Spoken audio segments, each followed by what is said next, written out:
सभी सुंदर साथ जी को प्रेम प्रणाम जी। शुरू करते हैं सुंदर साथ जी। प्रथम लागू दुई चरण को, धनिये न छुड़ाइयो खेन। लाख तली नालेड़िया, मेरे जीव के ही जीवन। इन पाँव तले पड़ी रहूं, धनी नजर खोलो बातून। पलना वालों निरखु नेत्रे, मेरे जीव के ही जीवन। मेरे जीव के ही जीवन। श्री बंदो सतगुरु चरण को, करूं सो प्रेम प्रणाम।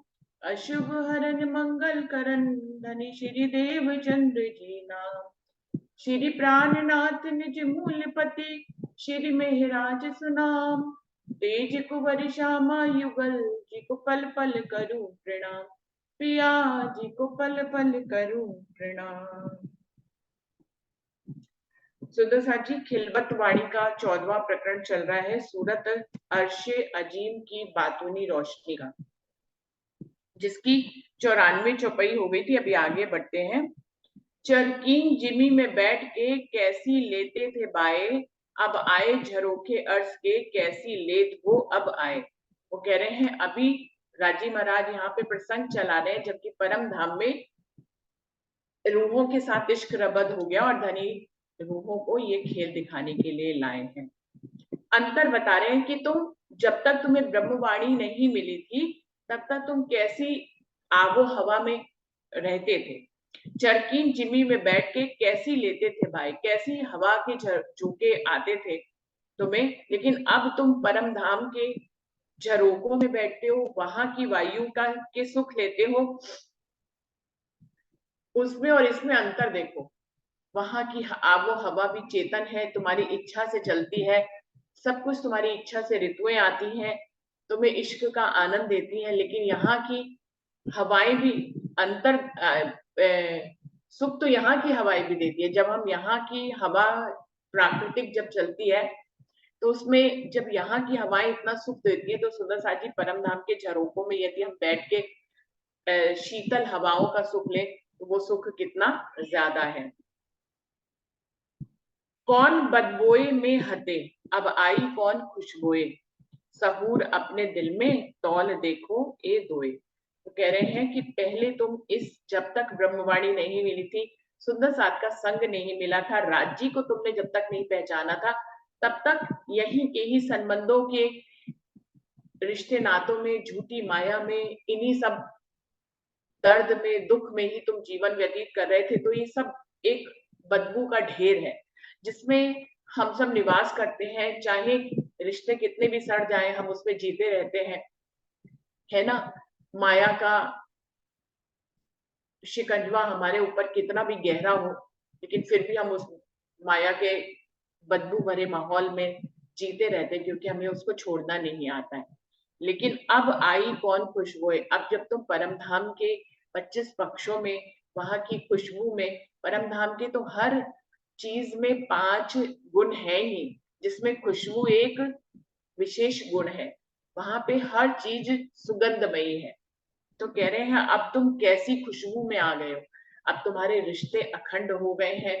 तुम जो है आनंद की भूमि में निवास करते हो, वहीं पे भ्रमण करते हो, उसके सुख और आनंद को तुम लेते हो। तो तुम कैसी बदबू में थे, और अब तुम तौल के देखो तुम कैसी खुशबू में आ गए हो। सहूर अपने दिल में तौल देखो ए दोए, अपने दिल में ही तुम शहूर करके, तौल मोल करके देखो कि पहले के और अब के तुम्हारे जीवन यापन में कितना बड़ा अंतर आया है। पहले तुम ईर्ष्या, देश, नफरत में अपने जीवन को व्यतीत कर रहे थे, अब तुम प्रेम में, आनंद में, सुख के झरोकों में, हम सुगंध की आबो हवा में तुम जीवन व्यतीत कर रहे हो। पहले तुम झूठे रिश्तों में निवास करते थे, तो अब तुम्हारा संबंध जो है अखंड अक्षरातीत पूर्ण परमात्मा से तुम्हारा संबंध बन गया है। अब तुम्हें कितना आनंद आ रहा है, इन सब चीजों को तुम तोल मोल के देखो।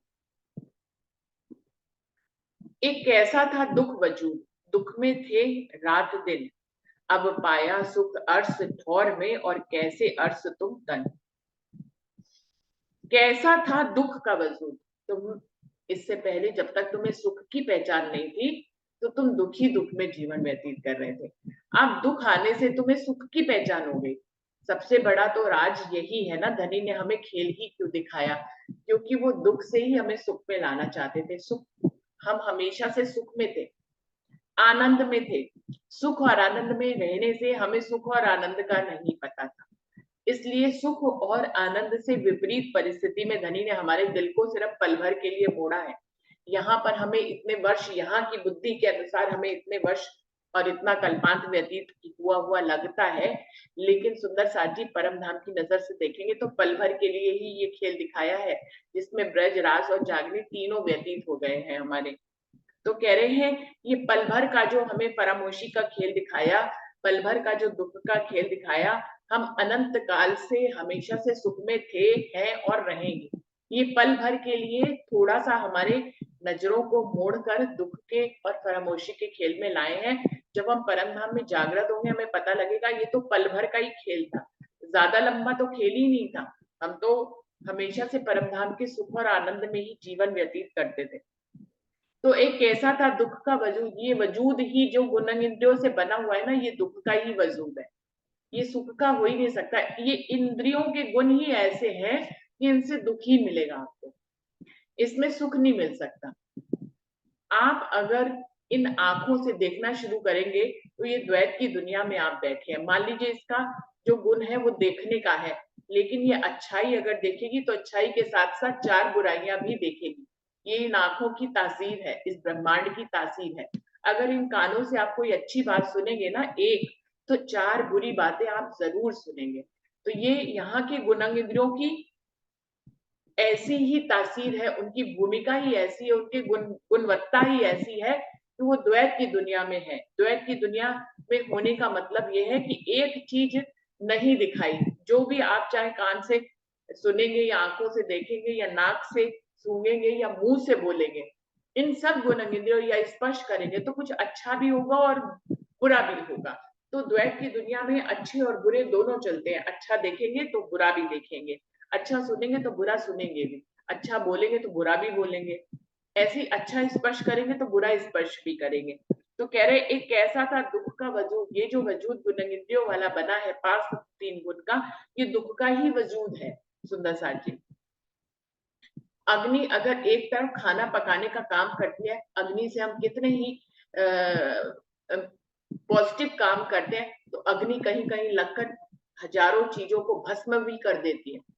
तो जो पांच तत्व हैं उनका भी जो है पॉजिटिव और नेगेटिव दोनों पॉइंट है सुंदर साथ जी। जल जो है, जल जो है हमें हमारी प्यास बुझाने का काम करता है।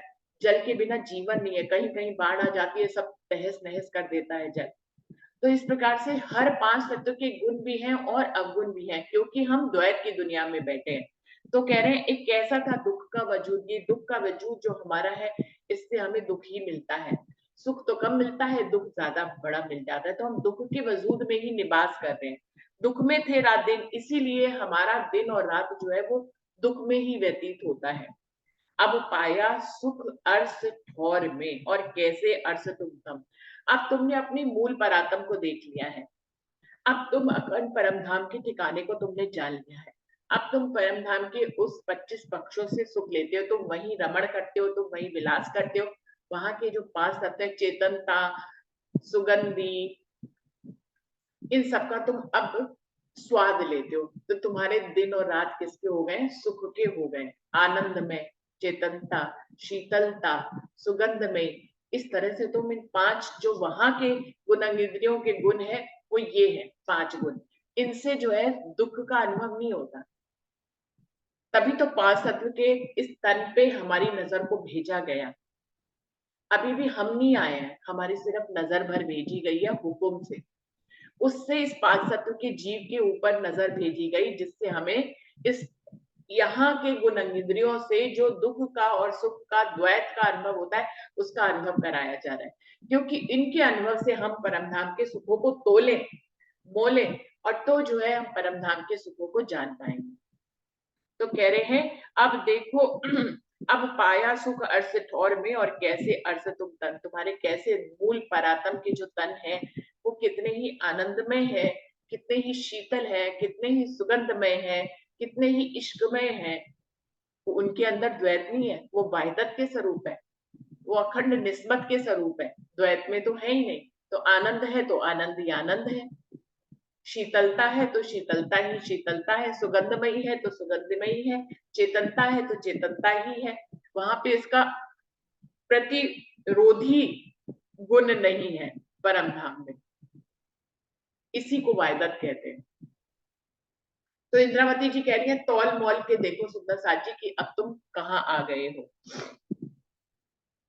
कैसे सुख पाए कायम तन के किनसो हुआ मिलाप, अब देखो साहिब अर्श का पूछो रूह अपनी आप। अब तुमने अखंड परमधाम के तनों से कैसे अखंड सुख तुम ले रहे हो। कैसे सुख पाए कायम तन के, कायम तन के, अखंड तन जो है हमारे मूल परातम के, उससे हम कैसे अपनी चितवन करके अपनी परातम का श्रृंगार करते हैं और उससे अखंड के सुख हम लेते हैं। किनसो हुआ मिलाप, अब तुम्हारा मिलाप किससे हो गया, झूठे संबंधों से टूटकर तुम्हारा अखंड संबंध से तुम्हारा संबंधी बन गए हैं और अखंड से तुम्हारा मिलाप हो गया है।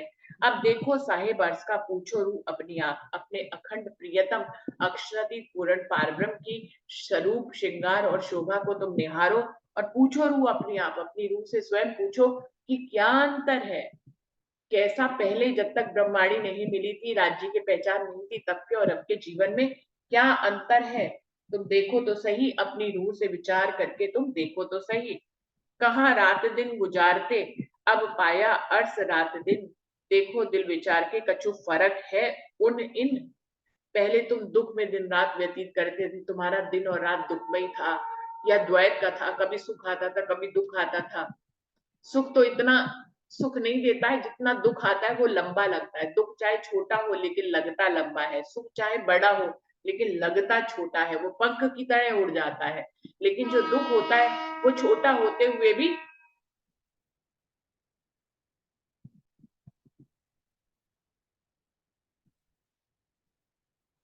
तो कहाँ रात दिन गुजारते, तुम कैसे दुख में द्वैत में रात दिन अपने गुजारते थे। अब पाया और रात दिन, अब तुम्हें अखंड परम धाम के दिन और रात मिल गए, जहां तुम दिन और रात में एक पल के लिए भी अपने प्रियतम अक्षरातीत से दूर नहीं होते, उनके साथ आनंद और विलास की लीलाओं में लगते और इसी ढंग से अपने पूरे 24 घंटे दिन और रात बिताते। देखो दिल विचार के कछु फर्क है उन्हें, अपने दिल में विचार करके देखो कि उस जीवन में और इस जीवन में कुछ फर्क है। कैसी झूठी निस्बत में करते थे गुजरान, अब निस्बत भई अर्ज की लेत संग सुभान। तुम कैसी झूठी निस्बत में, कैसे संबंधों में, झूठे संबंधों में तुम निवास करते थे गुजरान। अब निस्बत भई वर्ष की, अब तो तुम्हारी अखंड परमधाम की सखियों से निस्बत हो गई है, अक्षरातीत पूर्ण पार ब्रह्म से तुम्हारी निस्बत हो गई है।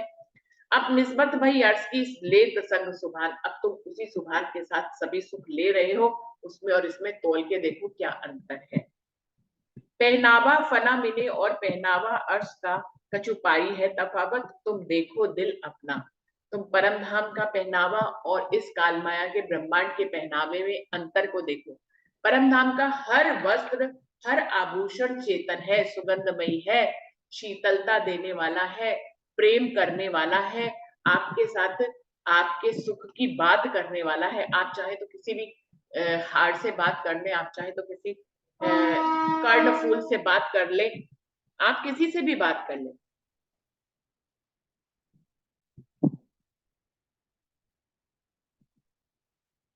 तो अपने फना के पहनावे में ये ये जो कभी कभी वस्त्र जो है हमारे हमें ऊपर से पहनने पड़ते हैं, ये हमारे अंग नहीं है। परम धाम में जितने भी वस्त्र और आभूषण है वो हमारे अंगों की ही शोभा है, उनको अलग से ऊपर से पहनना नहीं पड़ता सुंदर साथी, वो हमारे अंगों की ही शोभा बनी हुई है, चाहे श्रृंगार हो चाहे वो वस्त्र हो। तो कह रहे हैं पहनावा फना मिले और पहनावा अर्श का, परम धाम के पहनावे और इस काल माया के पहनावे के अंतर को देखो। कछु पाई है तफावत, तुम देखो दिल अपना, अपने दिल में विचार करके देखो कि इनमें और उनमें क्या अंतर है। अब जिमी फना के और जिमी बक्का पटंतर, पशु पंखी देखो फना के देखो अर्थ जानवर। अब तुम इस जमीन जो कालमाया के ब्रह्मांड की जमीन है, फना की मिटने वाली जमीन, जहाँ हर चीज टूटती फूटती रहती है, फिर उसको रिपेयर कराना पड़ता है, फिर वो थोड़े दिन में टूट जाती है, फिर उसको रिपेयर कराना पड़ता है, यहाँ हर चीज क्षय है, हर चीज का नाश होता रहता है। तो फना की जमीन और जमीन बका पटंतर और अखंड परमधाम की जमीन के अंतर को तुम देखो, जहाँ हर चीज नूरमयी है, चेतनता है, आपको सुख देने वाली है, आपसे इश्क करने वाली है, जहां जैसी चाहोगे वैसी जमीन बन जाएगी। आपने चाहा बाग बगीचों की जमीन बने, बाग बगीचों की जमीन बन जाएगी। आपने चाहा शीतल प्लेन धरती बन जाए, वहां प्लेन जमीन बन जाएगी। आपने रेती वाली, जहां आपको दौड़ लगानी है जानवरों के ऊपर बैठकर, तो वहां रेती वाली जमीन बन जाती है। हर जमीन जो है, जमीन का जर्रा जर्रा रेत का टुकड़ा आपको सजदा करता है। आप उसमें पग रखो, वो आपको शीतलता का अनुभव कराता है, प्रेम का अनुभव कराता है। आपके चरणों का ख्याल रखने वाली भूमि वहां पर होती है, क्योंकि वो जो भूमि क्या है, चेतन है। तो उसके गुणों को और इस कालमाया के ब्रह्मांड की जिमी के गुणों के अंतर को आप देखो, और परमधाम के पशु पक्षी और यहाँ के पशु पक्षी और जानवरों में अंतर देखो। यहाँ के पशु पक्षी जानवर जो है, वो आपकी भाषा नहीं समझते, और हम भी उनकी भाषा नहीं समझते। परम धाम के पशु पक्षी चेतन है, इश्कमयी है, सुख देने वाले हैं। वो आपके लिए ही नाचते हैं, आपके लिए ही कर्तव्य करते हैं, आपको ही रिझाते हैं। आपके मन वेगी है वो, मतलब आपने मन में कोई इच्छा करी, वो उसी समय प्रकट होंगे। आपने उनके ऊपर बैठकर सैर करने, आसमान की सैर करने का विचार किया, वो तुरंत हाजिर हो जाएंगे। तो परम धाम के पशु पक्षी जानवर, यहाँ के पशु पक्षी जानवरों में अंतर करके देखिए कि कितना बड़ा अंतर है, जमीन और आसमान का अंतर है। देखो ताल नदी झूठी जिमी, और देखो अर्श हौज जोए, करो याद सुख देव रू को दिख दिल देख तफावत कोई। तो कह रहे हैं, यहाँ की झूठी जमीन के जितने भी ताल है, नदी है, झरने हैं, उनको देखो, और परमधाम के हौज कौसर ताल, यमुना जी, उनको तुम, उनके सुखों को तुम याद करो, और अपनी आत्मा को इनका अंतर देखकर अपनी आत्मा को उनका सुख देने की कोशिश करो। सुंदर साथ जी, तुम परम धाम के हौज कौसर ताल, यमुना जी के सुखों को याद करो, उनमें झीलना करो, और फिर उनके सुखों को यहाँ के सुखों से अंतर करके देखो, और अपनी आत्म को, अपनी रूह को परात्म के स्वरूप मानकर उसी हौज कौसर ताल में तुम स्नान करो, यमुना जी में स्नान करो। इस तरह से तुम मूल कुंड में स्नान करो, तरह तरह में झरने हैं वहां पे, नदियां हैं, चाहे बच्चे हैं, उन सब में तुम स्नान करके देखो, उनके सुख और आनंद को तुम दो। यही तुम्हारा जीवन होना चाहिए इस दुनिया में, कि तुम परमधाम के झरनों में, नदियों में, चाहे बच्चों में, हौज कौसर ताल में, कुंडों में, यमुना जी में तुम स्नान करके अपनी आत्मा को तुम सुख दो।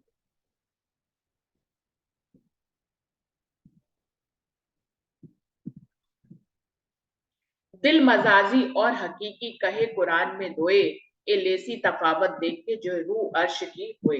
वो कह रहे हैं, झूठे दिल और सच्चे दिल, जो कुरान में दो तरह के दिल कहे हैं, कुछ झूठे दिल और सच्चे दिल। ए लेसी तफावत देख के जो रूह अर्श की हुए, जो परमधाम की रूह होगी, वो कुरान के इन शब्दों का मतलब समझेगी, कि झूठा दिल किसको कहा गया है, जहां अबलीस की बैठक होती है। सच्चा दिल किसको कहा गया है, जहां अक्षरातीत पूर्ण पारब्रह्म परमात्मा की बैठक होती है, जिनके दिल को अर्श कहा गया है। झूठे दिल में तो हमेशा अबलीस शैतान ही बैठा रहता है। तो दोनों दिलों के अंतर को रूह ही समझेगी, और उन अंतर को समझकर आगे बढ़ेगी। दिल मजाजी दुनी का इत अबलीस बादशाह, और सो औरो दुश्मन और आपका मारत सबकी राह। अब उसका वर्णन वो खुद ही कर रहे हैं आगे, कि झूठा दिल किसको कहते हैं, जिसमें अबलीस की बैठक होती है। वो औरों का तो दुश्मन होता ही होता है, वो अपना भी दुश्मन होता है, और वो दूसरों की राह क्या, वो अपने हमें सही राह पर चलने ही नहीं देता, अंदर से हमारा मार्गदर्शन ही बदल देता है, जहां अबलीस की बैठक होती है। इसीलिए हम बुरे कर्म करते हैं।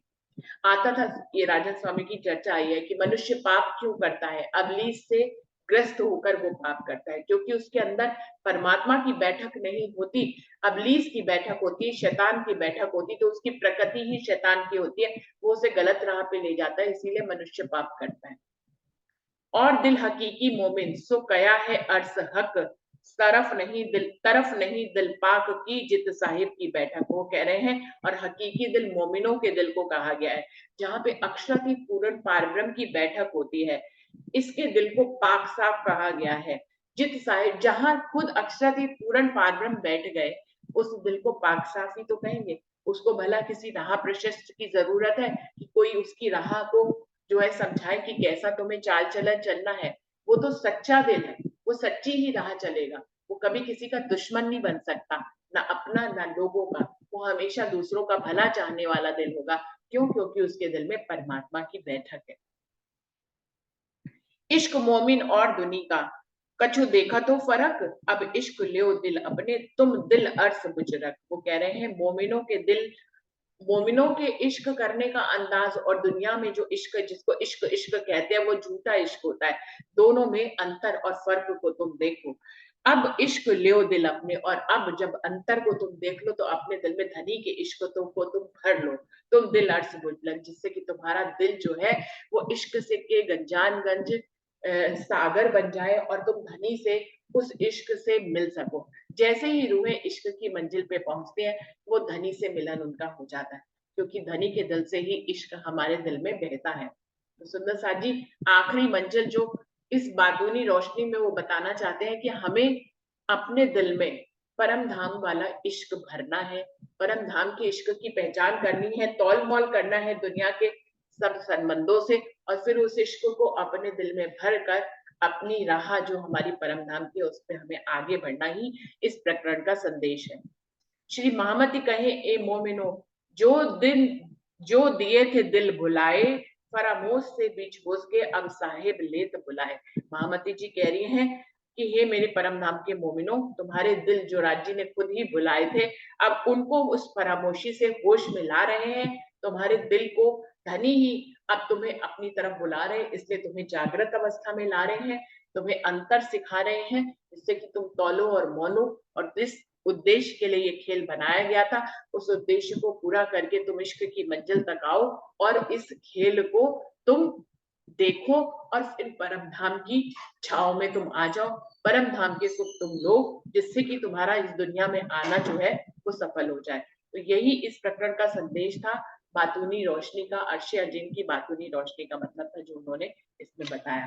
तो सुंदर साथ जी, 6:40 भी हो गया, यहीं पर ही चौपाई को समाप्त करते हैं और अपनी दूसरी बैठक की तरफ बढ़ते हैं। श्री महामती कहे, ए मोमिनो, जो दिए थे दिल भुलाए, फरामोशी से बीच हो सके, अब साहिब लेत बुलाए, अब साहिब लेत बुलाए। बोलिए श्री प्राणनाथ प्यारे की जय, बोलिए श्री सतगुरु महाराज की जय।